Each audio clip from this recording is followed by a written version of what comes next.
So Yeah, when the yeah. first time I met you, Yes. I asked you one question. Yeah. 10 tahun dari sekarang, if money is not an issue, you cannot fail. What do you want to be? What is the vision? And I remember you told me that I want to use technology to help other people. Saya Yeah. menggunakan teknologi untuk membantu kehidupan orang lain. And that That's is right. what attracted me about you. Gitu. And so, why don't you tell more about your vision? Why do Okay, you want so to the use? vision is like I said before. Thank you for reminding me that. Always remind me about that. The vision is I want to help people through technology. Gitu maksudnya simplify life through technology. Nah, kalau if I may elaborate this in this session, artinya gini, I find technology is very very fascinating. Itu benar-benar impress me a lot gitu, karena bisa bikin sesuatu yang tadinya prosesnya panjang tuh jadi bisa lebih pendek, atau bahkan yang tadinya biayanya mahal tuh jadi lebih murah. For example, dulu kita kalau mau akses internet biayanya luar biasa mahal. Tapi kayak sekarang gitu, internet kayak siapa sih yang especially di kota besar, siapa yang nggak bisa membeli internet? Karena dengan hanya uang Rp10.000 saja you can buy internet now, ya, in SIM card seperti itu. Zaman dulu uang Rp10.000 mana bisa beli internet. Orang internet 1 menit aja bisa ratusan ribu, itu contohnya. Terus kalau misalkan dulu untuk menonton film-film bioskop gitu, itu kita mesti nungguin di stasiun TV baru mulai. Sekarang Netflix you only pay very very cheap, and then you can watch it any day, anytime that you want, gitu. So yeah, I found it very very interesting. But gitu, I've known you for so long, Yeah. right? And what I really like is always being a devil's advocate for you. Yeah, This means that I want to sharpen you, and the way I sharpen you adalah by asking you question yang orang lain nggak mau nanya dan yang bikin lu sakit kepala. Yeah, I know that. My question is this, katanya kan memeringankan beban orang lain toh. So you bilang ini, kalau biasa mau nonton film tunggu di TV lama gitu. Sekarang mau nonton film langsung on demand, kayak begitu, right? Yes. So what? Apa yang bikin jadi si usernya atau si penonton filmnya tiba-tiba jadi kayak bilang gini, wah hidup saya jadi lebih baik gara-gara teknologi. It's the process, Vin. Yang tadinya prosesnya harusnya nunggu, yang mungkin mesti nunggu. Kalau misalnya kita ngomong saya steps, ngomong 3 bulan.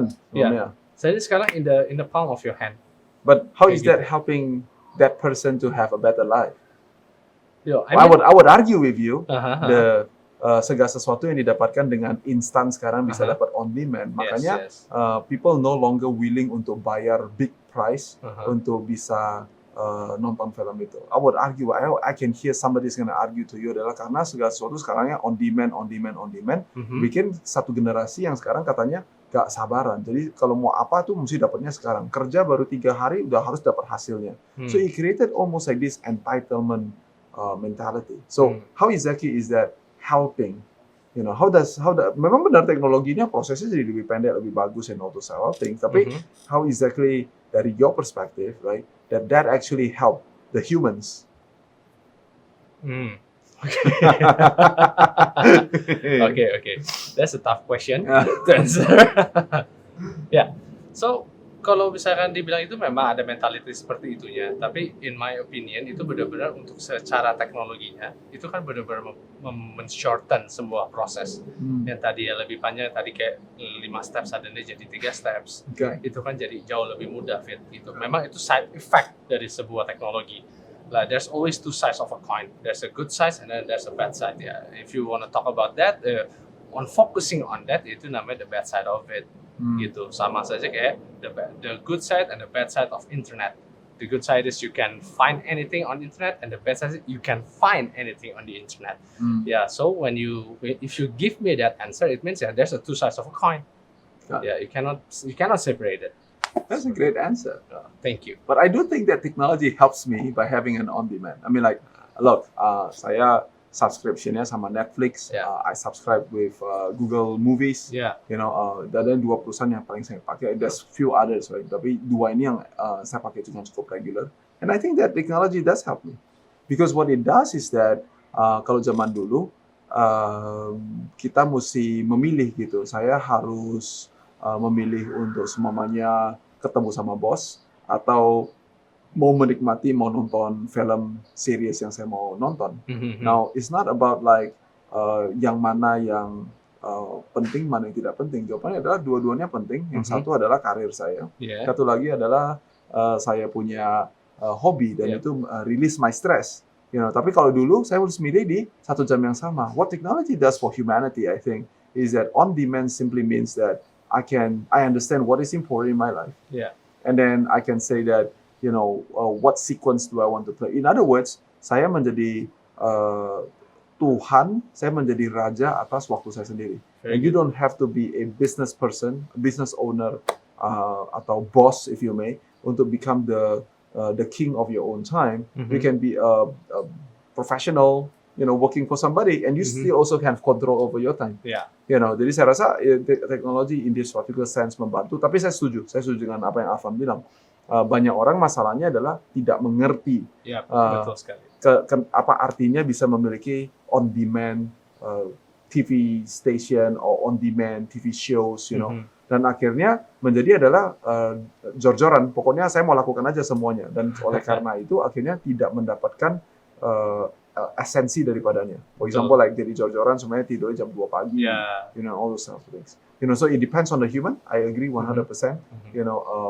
Everything in life, I think generally do that. But I want you to, I like what you talk about. You tadi bilang adalah, prosesnya kan jadi lebih pendek. Yes. Kira-kira begitu. So I know that what Popcorn technology lakukan yaitu adalah teknologi yang dipakai di rumah makan atau di restoran, and all those kind of things.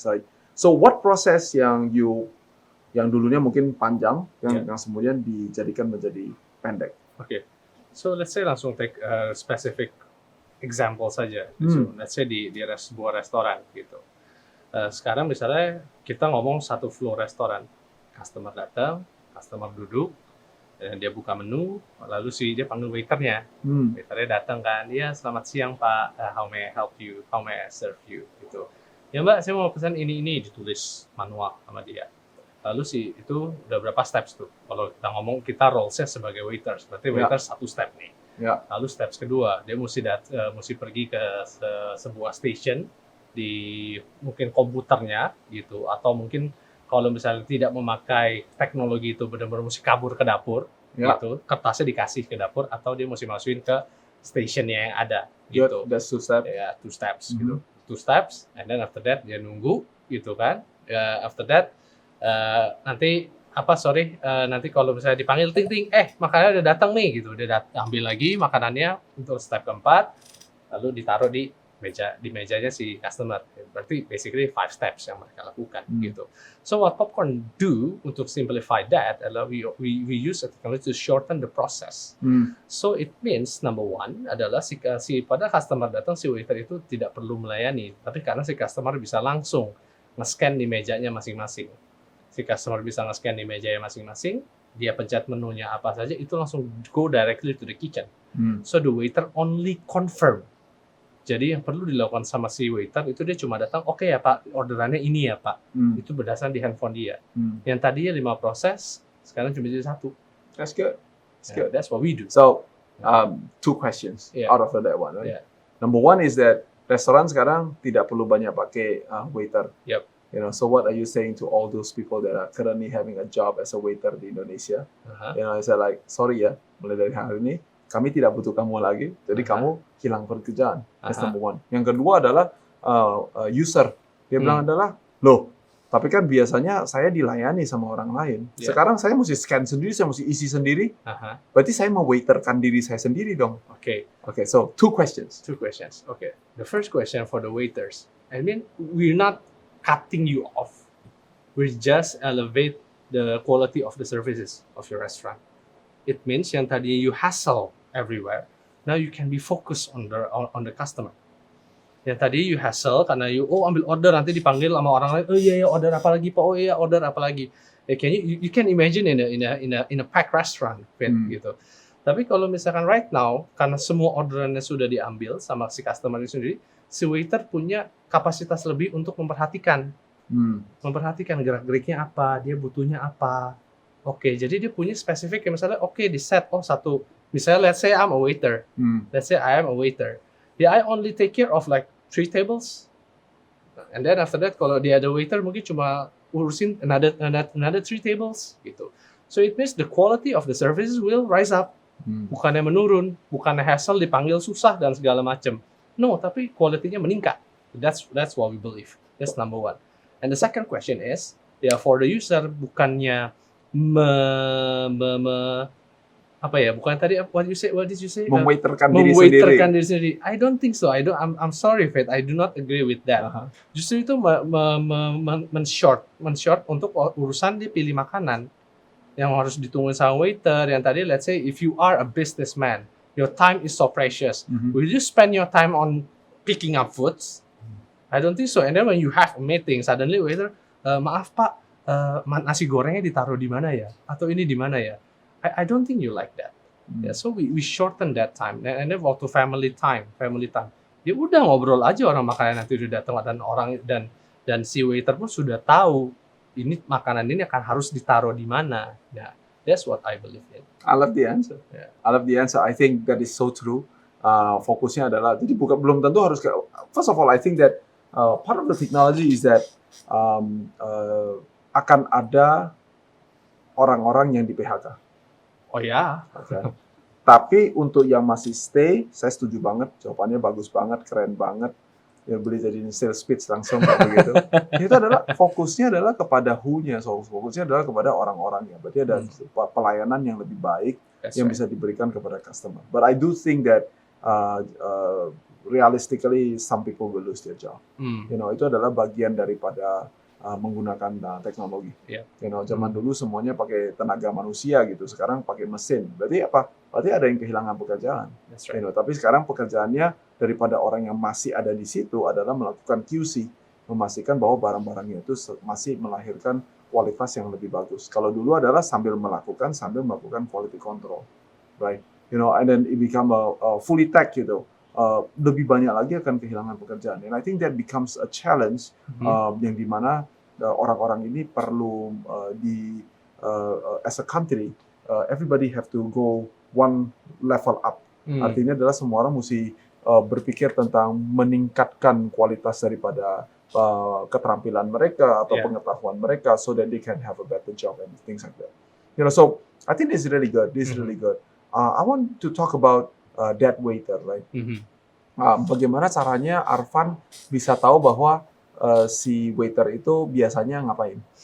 So this is interesting. Thank you for question. Give me that question because me myself waktu sebelum lagi bangun popcorn gitu, and thanks to your advice as well, Fit.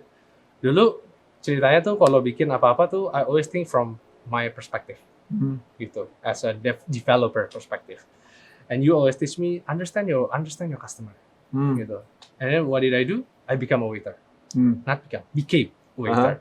So I came to a restaurant. I came to a restaurant and then I sit down over there.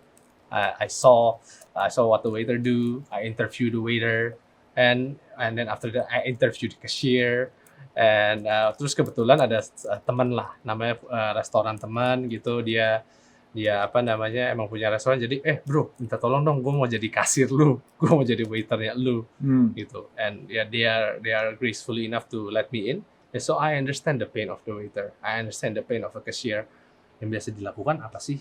Gitu. That's the reason why kita bisa come up with, oh ya tinggal satu step yang tadi harus dikerjain 5 step, sekarang jadi 1 step. Because that's what I did. That's very good. I mean that is sesuatu yang memang harus dilakukan seperti demikian. I mean like there's a lot of things that people don't want to do because they think that kerjaan jongos, istilahnya kerjaan low income kayak gitu ngapain dikerjakan. You know, like banyak orang yang merasa bahwa adalah these are just simple stuff.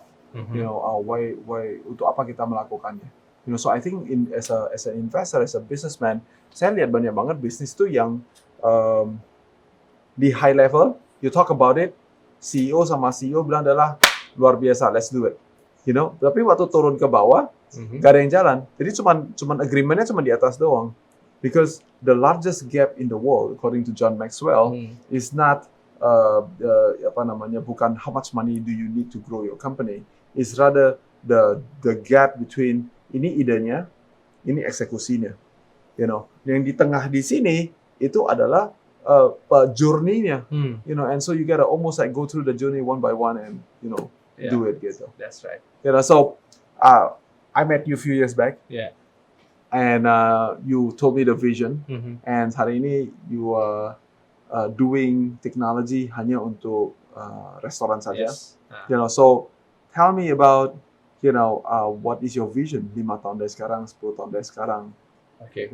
Apakah berubah, apakah sama, apakah upgraded? What happened? I think bukannya still the same on the bigger scale, tapi it's more specific now. Okay. Yeah, it's more specific. I see a fully optimized restaurant in Indonesia because I don't see a lot of a fully optimized restaurant in Indonesia. Contohnya kayak tadi waiter aja masih 5 step. Yeah. Padahal itu bisa di resourcesnya bisa dipakai untuk hal lain fit. Seperti itu. So in the next 5 years, then my vision mungkin lebih spesifik. I still do the technology to help to simplify other people's life, tapi lebih spesifik ke arah F&B, in F&B industry. So I see a fully optimized F&B in Indonesia, through technology, using technology. That's another great answer. So I want to keep on go deeper if okay. So jadi tadi usernya kan si waiter gitu, right? Another waiter that I know you are concerned a lot and you want to do a lot itu adalah the owner, right? I mean, what's wrong with the owner? Okay. Why do you want? I mean, like, apa pain point-nya si owner? Apa journey-nya dia? And teknologi apa yang Arfan bangun untuk bisa membantu para owner? Okay, so in my company we believe in one jargon. It's called one user, one device. That's all. That's good. Yeah, that's our motto in Popcorn. What does it mean? Means artinya gini. Ya untuk urusan kasir ya urusan kasir aja. Ya kasir nggak usah urusin yang lain. Urusan waiter ya waiter aja. Nggak usah urusin yang lain. Gitu. Urusan like you said owner lah. I want to answer your question now. Urusan owner ya urusin owner aja. What does the owner needs? Ya owner biasa butuhnya satu, dia mau lihat laporan. Nomor 2, dia misalkan kalau dia cuma punya satu cabang atau dia cuma baru punya satu buah restoran, biasanya dia cuma perlu ngeliat laporan saya, uangnya yang masuk ada berapa. Ya, yang kedua, tim saya performanya kayak gimana. Ya, yang ketiga, duit saya diambil apa enggak sih? Misalnya itu, those things ya kayak gitu. Itu kalau ngomongnya satu cabang. Nah, tapi kalau misalnya sebuah master franchise, atau misalnya ownernya udah punya 10 restoran, 15 restoran, dia kan perlu melihat total keseluruhannya. Dia perlu punya kontrol atas restorannya dia. So that's the reason why we build a system yang memang untuk caters the need of the owner gitu. Jadi di dashboardnya kita, si owner itu bisa lihat performa dari brandnya dia. Misalnya dia punya beberapa brand gitu. Performa dari setiap outletnya. Barang apa yang paling bagus, performa si timnya gimana. Karena the first time si timnya itu pencet, kita tuh udah measure performanya baik si kasir, si kitchen maupun si waiter. Seperti itu, Fit. Gitu. So apa namanya, di luar daripada waiter, daripada si owner, what other any other users? Customer usually, the end user. The end user, definitely. If we see at the perspective in point of view of a restaurant, they need to know siapa sih langganannya mereka, gitu. I believe, I think kayak waktu itu kayak ngobrol sama lu, David, yang lu bilang kayak ada kayak zaman dulu kalau mau restoran tuh gitu ya, nggak usah pakai sistem, ngomong aja gitu, teriak aja, cuman keluar makanannya keluar gitu. Bahkan kalau kita udah kenal sama ownernya, kita nggak usah sebut, udah kayak otomatis gitu, nggak usah sebut makanan mau datang cuma biasa, udah makanannya langsung keluar. So that's itu maksudnya the other user is the user. So have you solved that? The user. A. And B. If you have, then awesome. I happen to know the answer is not yet. So siapa yang sudah menyelesaikannya? I think there's one company called Tada, if I'm not mistaken. It's called a retention program. Yeah. So correct me. I'm not from Tada. No. So I'm not suggesting just for that particular one. Artinya adalah, ini kan yang dibutuhkan sama semuanya gitu. Yes. So sampai di titik apa yang Popcorn sudah menyelesaikan masalahnya, dari titik apa sampai titik apa, dan dari titik apa sampai titik apa yang masih belum selesai. So kalau jawab pertanyaan itu adalah Popcorn baru menyelesaikan dari sisi bagian kitchen sampai operationsnya saja gitu. Untuk bagian yang tadi like I said usersnya we still develop on that. Okay. Yeah. And so apakah ada gak yang sudah melakukan mulai dari A until Z di seluruh dunia ini? It doesn't have to be an Indonesian company. I don't think there's one. Okay. Yeah, I don't think there's one. So that's why I asked that question. Jadi waktu pertama kali saya ketemu sama Arfan, I saw your vision, and I asked myself simple question, yaitu adalah apakah ada satu perusahaan di dunia ini yang sudah bisa menyelesaikan semua masalah ini?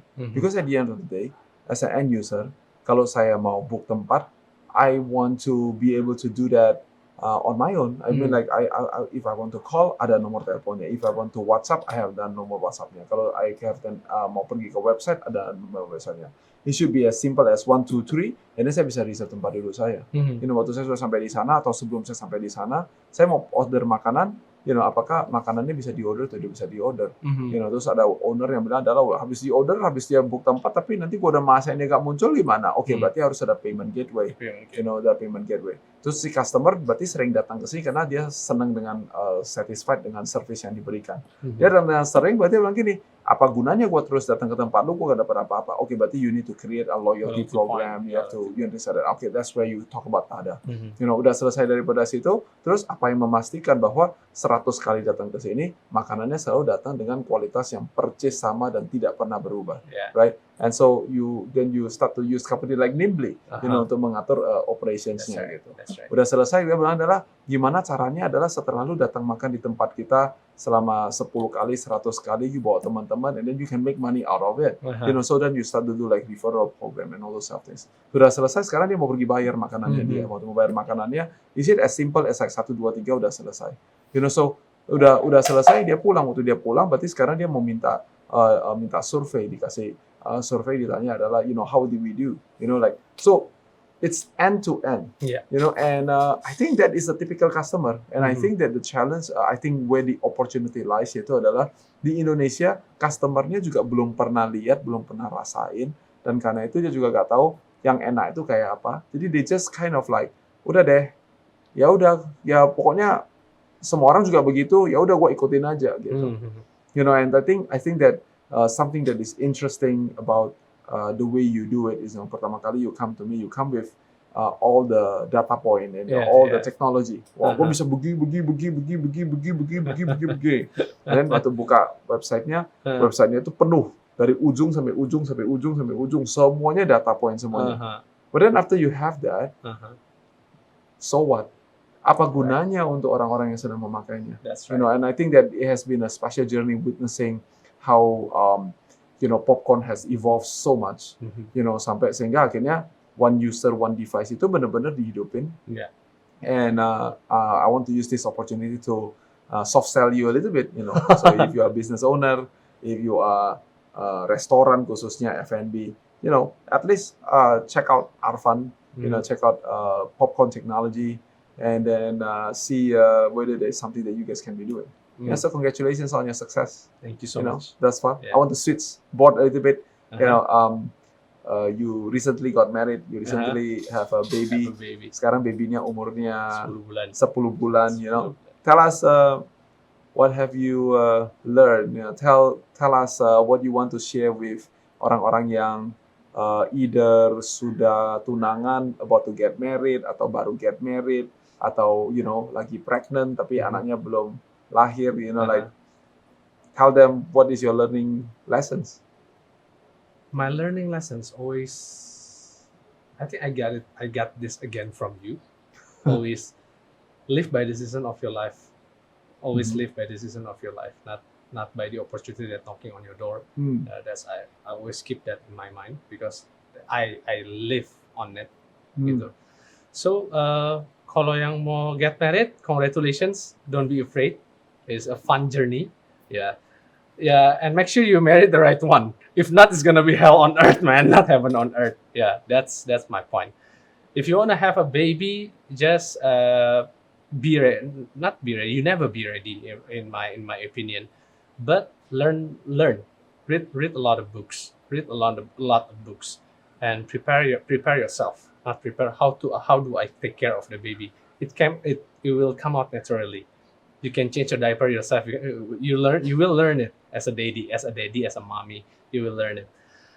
But what the most important thing is how you behave, how you act, because that's what the kids see. The funny thing about my daughter, ya she's 10 months, she's right now 10 months, 10 bulan gitu. Dia udah mulai ngikutin gitu loh, ngikutin apa yang kita lakukan gitu. Biasa kita makan kan, kita bikin apa namanya, udah dibiasain tuh kalau pagi-pagi kita makan breakfast pagi-pagi bareng-bareng gitu. Pertama dia tuh kalau disuapin tuh mau. Sekarang karena ngeliatin kita makan gitu, dia nggak mau, dia maunya coba makan sendiri gitu, using sendok yang kita pakai dan makan apa yang kita makan, bukan makanan baby. That's the funny thing about baby. So in my key learning ya, kitanya sebagai orang tua yang mesti lebih belajar dan behave. Gitu. Ya saya memang begitu sih, anak kecil mau jadi anak dewasa, nanti kalau udah tua mau jadi anak kecil. That's also, I mean, like Breeze, very cute, you know, like because sangat dirahmati, punya pernikahan yang sehat, punya anak yang sehat, very cute, very smart, you know. And one thing that I pay attention yaitu adalah kalian berdua sangat dedicated kepada anak, you know. Like, I just want to ask, like, you know, nanny, no nanny. Right, currently no nanny. I mean, like, what people say, like, emang Arfan nggak sanggup gitu bayar nanny gitu. I mean, like, why? Because we want to take care of our kids ourselves. Gitu. We want to see she's growing gitu. Kita bisa ngelihat sekarang kita tahu giginya ada 4 gitu.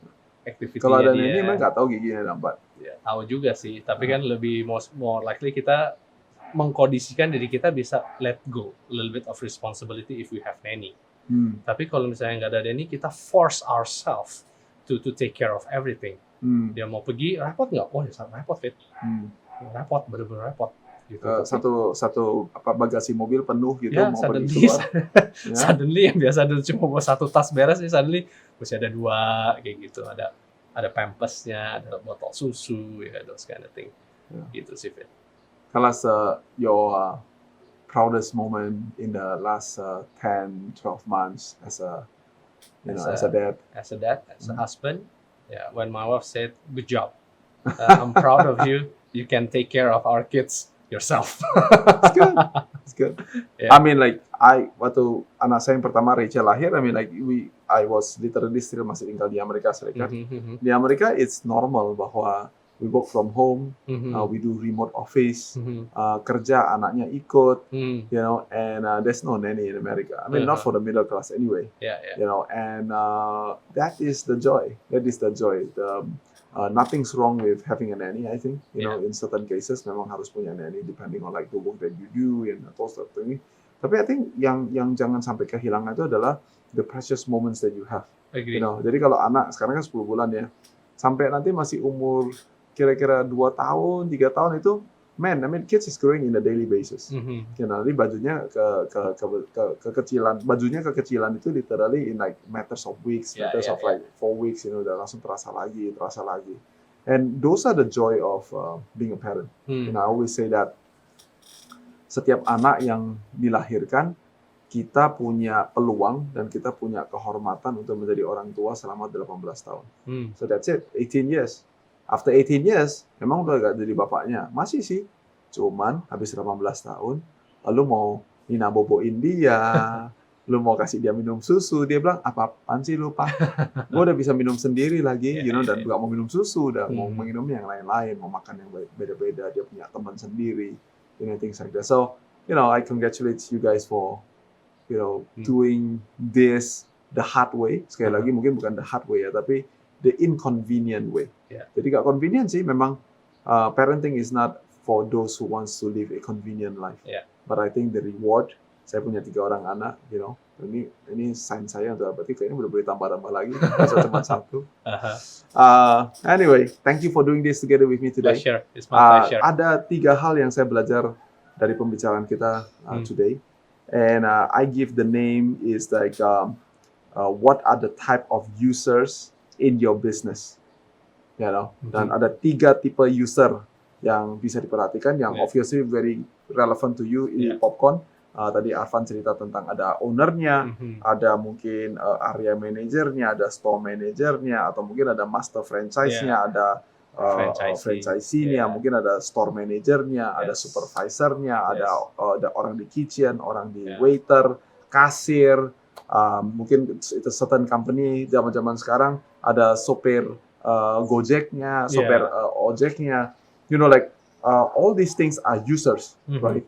Tapi mungkin supaya bisa membantu teman-teman, membantu kalian semuanya untuk bisa berpikir tentang user seperti apa yang saya harus pertimbangkan di dalam bisnis saya.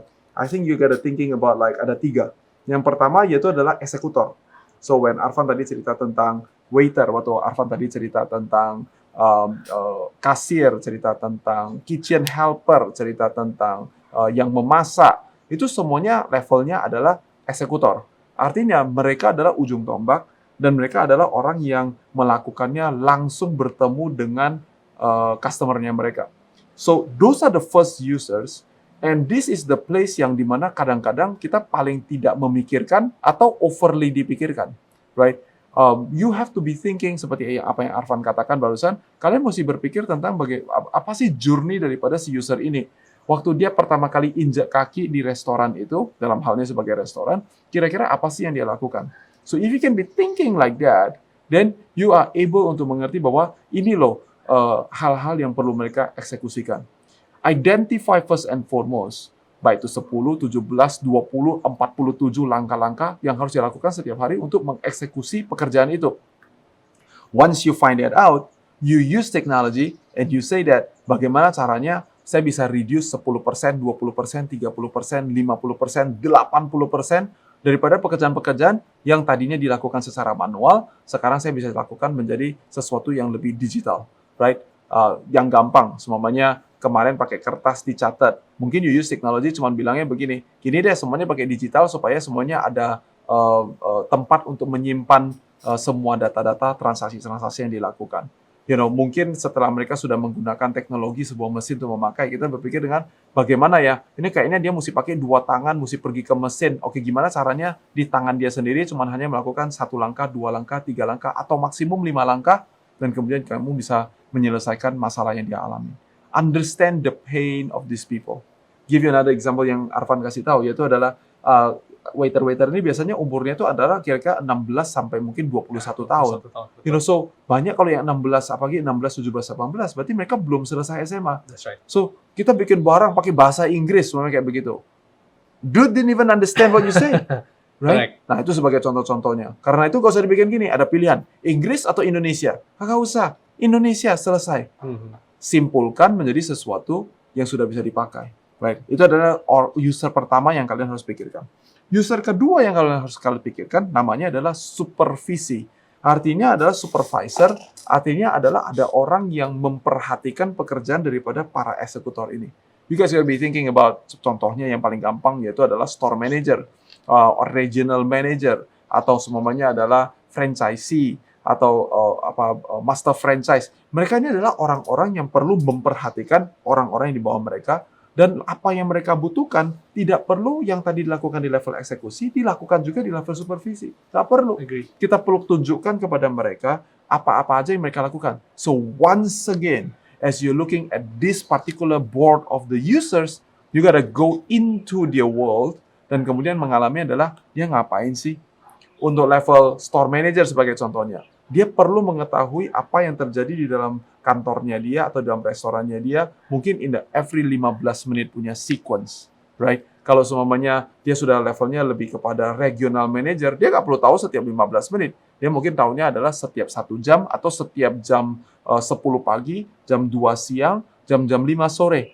Those are the important things. Dan banyak orang yang saya ketemu, pengusaha yang nggak pernah mikirin. Jadi pokoknya apa? Pokoknya udah bikinin apps-nya, terus dibikinnya canggih banget. Setiap 30 detik, dia pasti akan auto-update. Here's the problem. The users doesn't need it to be every 30 seconds. And because they don't need it every 30 seconds, tapi kita provide-nya setiap 30 detik, apps-nya jadi berat.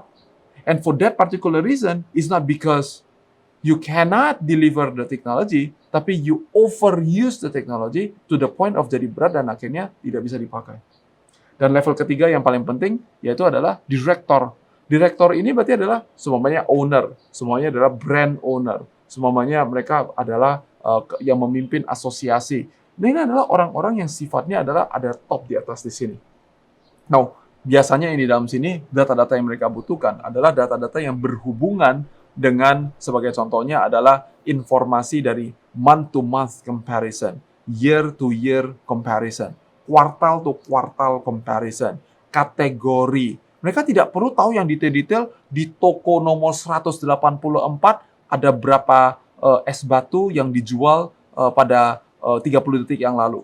Now, if they need to, they should be able to look at it. Tapi biasanya di level daripada direction atau director, mereka sama sekali tidak membutuhkan untuk memikirkan informasi-informasi yang seperti demikian. Informasinya lebih global. Contoh, kalau mereka punya multiple brand di bisnisnya popcorn, you have to be thinking about like, kalau brand A dibanding dengan brand B, dengan brand C, dan brand ke-7, dan ke-10, dan ke-15, kira-kira apa yang harus diperbandingkan? Dari 15 brand yang dia punya, dalam kategori apa? Oh, ini adalah yang quick service, yang ini adalah yang restoran dine-in, yang ini adalah yang yang jual makanan, yang ini adalah yang jual minuman, and so on. So the buttons are thought through because you're thinking that this is my user and my job, yaitu adalah untuk melayani user ini supaya dia bisa lakukan dengan baik. Jadi ada 3 user yang kalian harus perhatikan. Yang pertama di level daripada eksekusi, yang kedua di level supervisi, dan yang ketiga adalah di level daripada direksi. We always try to do 3+1, and here is the +1. And the +1, if you are listening or if you are watching, yaitu adalah we keep on talking about it. Yaitu adalah end user.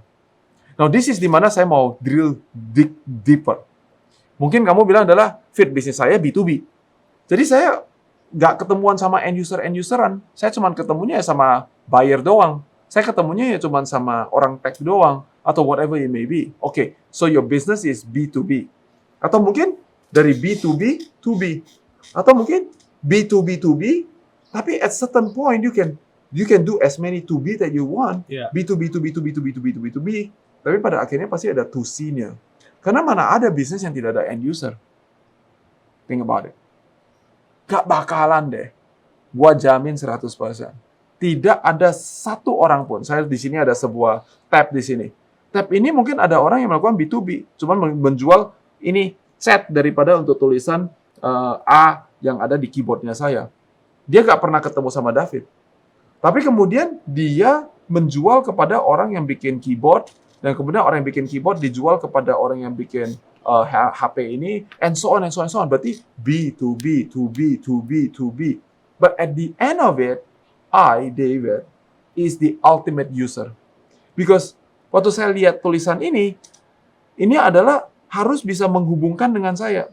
Imagine kalau semuanya kita di keyboard kita di Indonesia, yang dimana tulisannya bukan ASDB, bukan ASDFGHJKL, tapi tulisannya adalah AXDRG apa gitu. Suddenly it's not sesuatu yang berhubungan dengan kebutuhan daripada end user. And so at the end of it, as you thinking about your user, you must think of your end user. Orang-orang biasanya bertanya sama saya adalah, gimana kalau saya cuma jual bahan baku aja? Oke, bahan bakunya mau jual kepada siapa? Pada akhirnya siapa yang mau memakai? Sebagai contoh, tepung. Tepung hanya untuk bikin roti. Kan saya B2B, ya pokoknya siapa yang mau beli, ya belilah, Fit. Well, that's where you got it wrong. Are you trying to build transaction, or are you trying to build a business? True businessman, true businesswoman, dia mengerti bahwa tepung saya ini pada akhirnya siapa yang mau pakai. Oke, yang terakhir akan pakai ternyata adalah semuanya kelas menengah ke atas. Kalau dia adalah kelas menengah ke atas, berarti dia hanya akan membeli dari supplier atau dari vendor atau dari retailer tertentu. Retailer tertentu ini mereka akan membeli dari menggunakan bahan-bahan tepung tertentu. Kita tidak perlu sebagai contohnya menjual paling murah dibandingkan dengan tepung dengan kualitas yang lebih rendah, karena orang-orang yang akan melayani end user ini, dia hanya akan menggunakan membeli dari vendor yang tahu barang yang dia mau dimakan, dan dia hanya akan mengambil bahan dari tepung yang kualitas yang kamu punya. That's right. He will never ever mengambil tepung dari yang kelas yang di bawah. Oleh karena itu, cheaper again, is important, tapi mungkin cheaper di kategori ini. Gak perlu turun di kategori di sini. You don't have to be cheaper in this level. You have to be cheaper or more affordable di level di mana kamu mau bersaing. And so by understanding this, what you really did is that kita memikir tentang end user-nya saya siapa, kemudian barulah kita menghubungkan kepada 3 stakeholder yang lain atau user yang lain, yaitu adalah execution-nya, supervision-nya, dan juga kepada direction-nya. Because what happened in the execution level, how the waiter is serving you, serving me, itu menentukan bagaimana caranya kita bisa membuat si end user itu menjadi satisfied. Right. Supervision, sama juga. Kalau dia nggak tahu apa yang dia mesti supervise, gimana caranya dia bisa tahu bahwa end user-nya bakalan satisfied. Dan of course secara direction, dengan semua data-data yang dikeluarkan, maka seharusnya si pemilik usaha, si founder, si brand owner, si master franchise, dia jadi tahu kayak begini nih, oh ternyata setiap hari Rabu di toko regional yang di sini selalu kekurangan susu. Maka setiap hari Rabu di region itu mungkin susu ditingkatkan 40% persediaannya. Supaya apa? Promonya ada, barangnya juga ada. That's right. So that is direction, supervision, and execution to serve one user. Namanya adalah end user. And so it has been a great privilege to see you grow. It's also been a great privilege to see, to witness your success. Thank you so much. I think that you're gonna go high places. Again, if you guys are looking for somebody to help you to use technology untuk membantu rumah makan kalian, restoran, or whatever it is that F&B that you guys are doing, my friend here, Arvan Kusniawan, is the man. Thank So you thank so you much. for joining me and sharing your story. Yeah, pleasure.